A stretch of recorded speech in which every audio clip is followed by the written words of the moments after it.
আলাইকুম রাহমাতুল্লাহি ওয়া বারাকাতুহু মাগফিরাতুন জান্নাতুন। সবাই কেমন আছো? আলহামদুলিল্লাহ আমি ভালো আছি, তোমরা নিশ্চয়ই ভালো আছো। আমার ভিডিওটা যে যেখান থেকে দেখছো, মা বোন ভাইরা খালারা আপুরা সবাই ভালো থেকো, সুস্থ থেকো। আবারও চলে এলাম একটা নতুন ভিডিও এনে তোমাদের সামনে। চলো শুরু করা যাক। সকালবেলায় চা পানি খেয়ে গ্যাসটা পরিষ্কার করে রেখে বাসনগুলো ধুয়ে বাজারে গেছিলাম। বাজারে যাব, মাংস নিয়ে আনবো, কিছু সবজি নেবো। চলো তোমরা দেখতে পাবে আমি কি কি নেবো। ভিডিওটা প্রথম থেকে লাস্ট পর্যন্ত দেখার অনুরোধ রইল তোমাদের কাছে। এদিকে আপেল বিক্রি করছে, মৌসুমী, কাঁচা লঙ্কা, সবাই তো দেখতে পাচ্ছ। ওইগুলো সব একটু কিনলাম, শসা কিনলাম, কাঁচা লঙ্কা, ধনেপাতা, আদা। কি সুন্দর লাগছে বলে, এক কাছে সব রাখা আছে, খুব সুন্দর লাগছে দেখতে। ভাবলাম আমি যেহেতু এখানে ভিডিও করতেছি, একটু তোমাদের সাথে একটু শেয়ার করে নিই। যেহেতু আমি ব্লগ ভিডিও শুরু করেছি, তোমাদের সাথে সবই শেয়ার করি। একবারে বাজার করে ঘরে নিয়ে চলে এসেছি। এই যে খুলে তোমাদের কাছে একটু দেখাচ্ছি। শসা আছে এখানে, আপেল আছে, আর মৌসুমী লেবু আছে, আর মাংস আছে।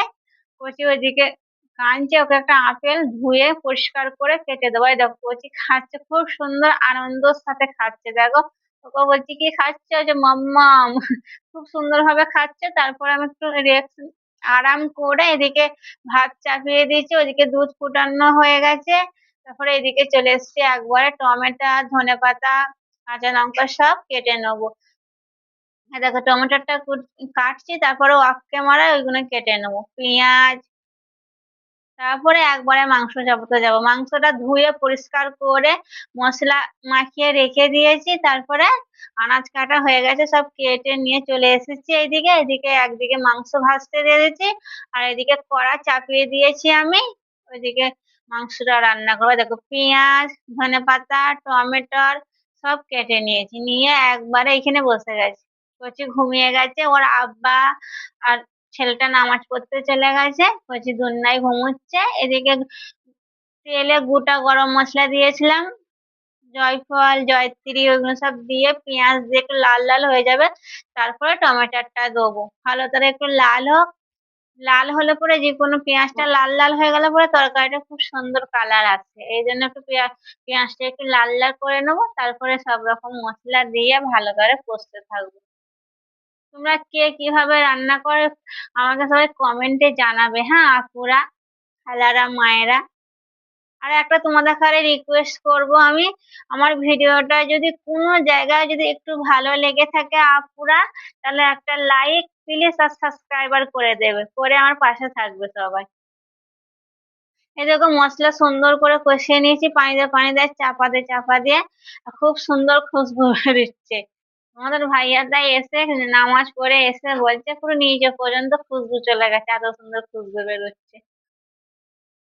খুব সুন্দর রান্নাটা হয়েছে, কালারটাও খুব সুন্দর হয়েছে।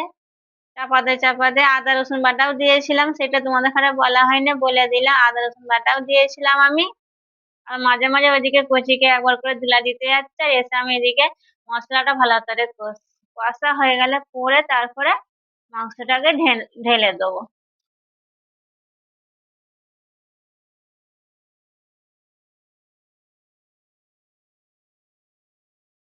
চাপা দিয়ে কষছি, জোরে দিলে পরে তলায় ধরে গেলে পরে মাংসটা পুরো খারাপ হয়ে যাবে। এদিকে একটু পানি দিয়ে আস্তে করে দেবো।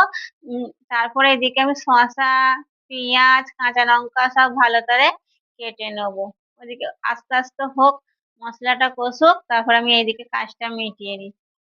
তারপরে এদিকে আবারও চলে এলাম মাংসের কাছে, মাংসটা হয়েই এসছে। তারপরে একটু মাংসটা ঢেলে দেবো।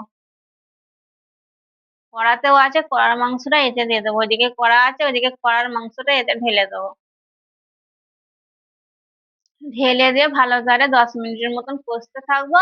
তারপরে পানি দিয়ে আর একটু ফুটিয়ে নেবো, ফুটিয়ে বন্ধ করে দেবো। তারপরে চলে যাবো একবারে খেতে, যেহেতু ওর আব্বা সব নামাজ পড়ে চলে এসেছে। আর দেখো ওইদিকে আমি পানিও দিয়ে দিচ্ছি, এদিকে আমার রান্না শেষ হয়ে গেছে। এবার চাপা দিয়ে ভালো করে ফুটিয়ে বন্ধ করে দেবো। আর এদিকে একবারে চলে এসেছি, খেতে বসে গেছে। ওইদিকে মোহাম্মদকে দিয়েছে, ওর আব্বাকে দিয়েছি। আমি, আমার মেয়ে বাকি আছে, একটু পরে খেয়ে নেবো। ভিডিওটা বেশি বড় করব না, ভিডিওটা এইখানেই শেষ করব। সবাই ভালো থেকো, সুস্থ থেকো। আল্লাহ হাফেজ।